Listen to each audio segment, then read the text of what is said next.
Ja, goedemorgen. Wie hoort echt weer een schitterende, fantastische simmerdag. Maar weer volop zinnen, wel wat bewolking, maar dat houdt de zinnen net in. En dus weer een noffelijke temperatuur tussen de 21 en 25 graden in het zuiden van Friesland.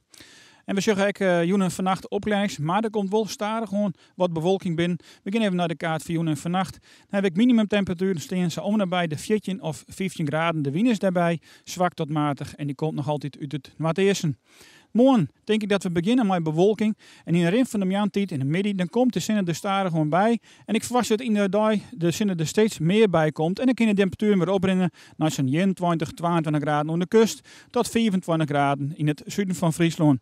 De wind is matig, krijgt 3 of 4. Betekent dus even bij vlagen in de middag wat sterker. Bij vlagen dus een 5 boven.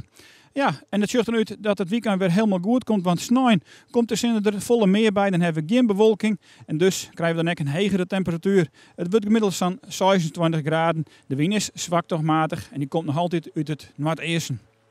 En ik geef op naar het fruitjoch voor de komende dagen.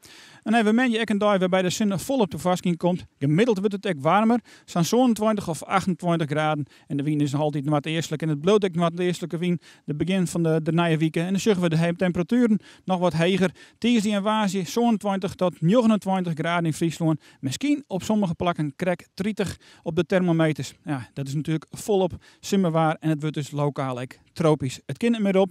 Nog een noffelijk weekend verder.